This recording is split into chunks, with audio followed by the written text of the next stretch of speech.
Hay un tema que hemos ido tratando durante la semana pasada que tiene que ver con una sesión maratónica que se dio en la Organización de Estados Americanos para resolver algunos detalles y definitivos de la Comisión Interamericana de Derechos Humanos. Algunos países estaban en disidencia con algunos manejos que tienen que ver, por ejemplo, con quién mantiene la Comisión Interamericana de Derechos Humanos.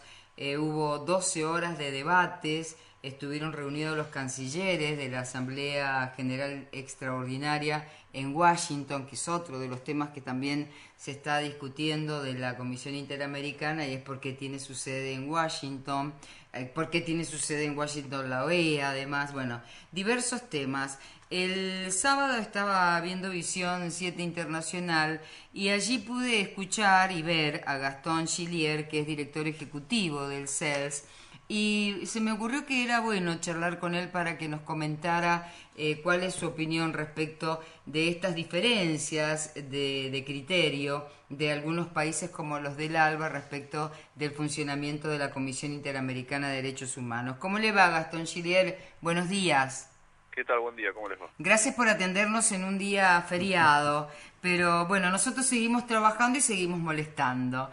Bien, le preguntamos cuál es su opinión respecto de esta visión que tienen los países o la presión que están ejerciendo los países del ALBA. Bueno, el CELS, en realidad esta sesión de Asamblea Extraordinaria de hace una semana fue el final de un proceso de 2 años donde se estuvo discutiendo a instancia de algunos países un supuesto fortalecimiento del sistema interamericano, digamos. En algunos casos hay algunos países que tienen argumentos serios y razonables por los cuales es necesario discutir algunas cuestiones sobre el sistema interamericano. El sistema interamericano es la Comisión y la Corte Interamericana. Claro. Como el que vos mencionabas sobre la sede, o sea, sobre la inconsistencia de que uno de los 13 países que no ha ratificado la mayoría de los instrumentos, como es Estados Unidos, sea el que tenga la sede, o la cuestión esta también de la falta de universalidad, digamos, de que no todos los países han ratificado la Convención Interamericana, entonces tienen un nivel de obligación mucho menor que los países como Argentina, Brasil, Bolivia, Venezuela, que sí la han ratificado, aunque Venezuela la ha denunciado. Entonces, hay algunas cuestiones, digamos, que son razonables, pero en eso también se mezcla una avanzada, digamos, de estos países, o sea, de los países del ALBA en este tema, en los cuales no está muy claro que realmente estén o quieran un sistema de control supranacional como es el de la Comisión Interamericana y el de la Corte, digamos. Entonces ahí se da una paradoja que sostuvo en el debate el viernes pasado el embajador de Uruguay. Sería una paradoja que sean los países de izquierda de la región quienes terminen debilitando el sistema interamericano. Y el sistema interamericano a muchos países de la región han sido muy importantes, no solo en dictadura, sino también en democracia, como bien lo saben los mendocinos, Sí. a partir de los casos Garrido, Baigorria y Guardati, digamos, las desapariciones en Mendoza por parte de la policía mendocina, donde a partir de denuncias y de casos en el sistema se ha logrado por lo menos una investigación, o sea, y por lo menos una política de reparaciones a las familias. Entonces, yo creo que el balance de la Asamblea Extraordinaria fue bueno en el sentido de que, bueno, se logró que estos países como Ecuador, Bolivia y Venezuela y Nicaragua no se vayan es no denuncien la convención y de alguna manera se salgan del sistema.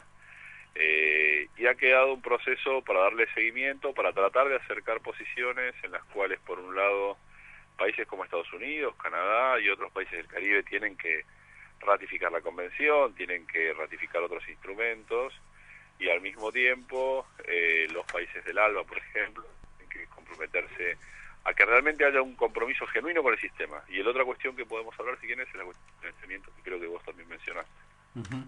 Gastón, ¿cómo le va? Rodrigo Sepúlveda lo saluda, buen día. ¿Qué tal? ¿Cómo le va? ¿Cuáles son los aspectos que no ha ratificado Estados Unidos de la convención y si acaso trasladar la sede de la CID a Buenos Aires, por ejemplo, sería una buena forma de que estos países que la critican tanto tuvieran más confianza?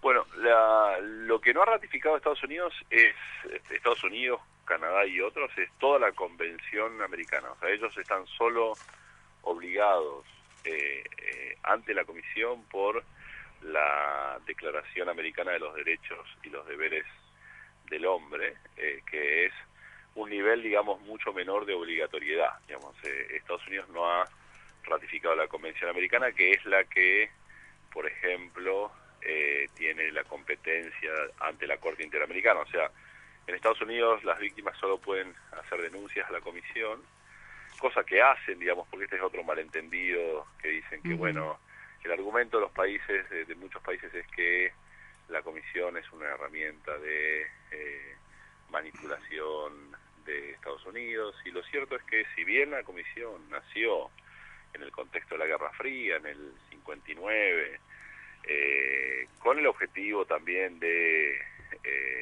controlar lo que sucedía en Cuba en aquel momento, digamos, con una alta injerencia de Estados Unidos, los países de la región han logrado transformar eso en un órgano que, con sus aciertos y sus errores, ha sido importante para las víctimas.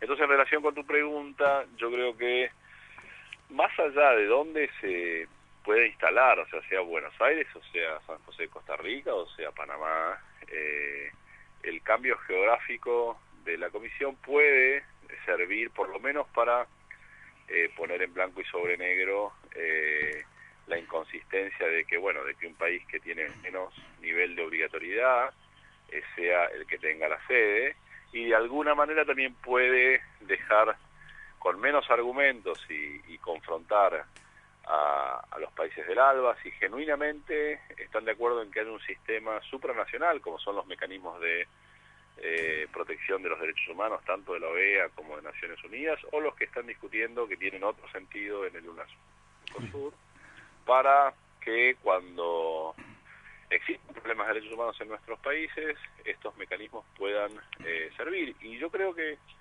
hay muchos ejemplos en Argentina, pero en otros países, donde en democracia han sido extremadamente útiles. Además de los casos mendocinos que yo mencioné, por ejemplo, Argentina llevó adelante toda la reforma de las leyes criminalizadoras, digamos, o sea, del delito de opinión, de libertad de expresión, a partir de casos de sistema, o sea, la eliminación del desacato, la eliminación de las calumnias e injurias por el caso Kimmel, o la misma reforma del sistema de justicia militar, que se eliminó en Argentina a partir de un caso del sistema, o en el caso, por ejemplo, otro caso mendocino que fue muy conocido y que fue también el sistema ha sido extremadamente útil, es el caso de la cárcel de Mendoza. La penitenciaría, exacto. Entonces digo, son ejemplos donde por lo menos la sociedad argentina se ha beneficiado de una manera extraordinaria del sistema interamericano, y no solo la sociedad, sino yo creo que las instituciones democráticas ha servido para fortalecer institucionalidad democrática en democracia, y ha servido y ha sido una herramienta muy, muy fundamental para denunciar a la dictadura lo que estaba pasando a partir de la visita del año 79. Gastón, estamos casi sobre la hora, muy breve. ¿Hasta qué punto la controversia, aún entre los países de Sudamérica que están a favor de este traslado de la Comisión y de que actúe de otra manera y no tan dependiente de Estados Unidos, por haber sido creada en el seno de la OEA, que se formó a imagen y semejanza de los intereses de Estados Unidos después de la Segunda Guerra Mundial, esta controversia, se ha agudizado después de la reciente votación en la Comisión de Derechos Humanos de las Naciones Unidas sobre el caso de Irán, en donde la mayoría de los países intervinientes, entre ellos la Argentina y Brasil, votaron a favor de que se condene a Irán por el tema de derechos humanos, mientras que Venezuela se opuso y Ecuador se abstuvo. Bueno, yo creo que ese es un buen ejemplo, el que tú mencionas, de que en un punto los derechos humanos no pueden ser instrumentalizados por cuestiones geopolíticas, digamos, ¿no? Digo, independientemente o más allá o de los cambios políticos en la región, de que países como Irán tengan una retórica y una política muy enfrentada a la de Estados Unidos, eso no hace que la situación, digamos, grave, digamos, en términos de derechos humanos en esos países sea mejor, digamos. Claro. Entonces me parece que esa votación refleja a mí, por lo menos del Estado argentino, pero también de Brasil, que es un actor fundamental en la región, un nivel de responsabilidad acertado, digamos. O sea, no con la situación de los derechos humanos no se puede hacer geopolítica, digamos. Hay una instancia donde la geopolítica cede sobre lo que está pasando, y en ese sentido me parece que mirar el mundo en relación a lo que hace o deja de hacer Estados Unidos es una mala señal, o al contrario, si uno lo hace debería diferenciarse, digamos. Los problemas de derechos humanos se resuelven con más multilateralismo y no con menos, y Estados Unidos hoy por hoy, por ejemplo, realiza asesinatos efectivos con el uso de estos aviones no tripulados, y no por eso, entonces, como lo hace Estados Unidos, lo tenemos que hacer nosotros, ¿no? Entonces, de la misma manera, si Estados Unidos tiene un menor nivel de obligatoriedad con el sistema, no debería ser excusa para Ecuador o para Venezuela para denunciar la convención e irse del sistema porque Estados Unidos no lo hace. Me parece que es todo lo contrario. Las políticas de Estados Unidos de derechos humanos, digamos, en particular a partir del 11 de septiembre de 2001, han dejado y están siendo absolutamente criticables, digamos. Entonces, en ese sentido, los países de la región deberían diferenciarse y, en todo caso, generar mucho más nivel de multilateralismo para la defensa de los derechos humanos y no menos. Bien. Muchísimas gracias, Gastón Chilier, por esta comunicación. Muchas gracias a usted.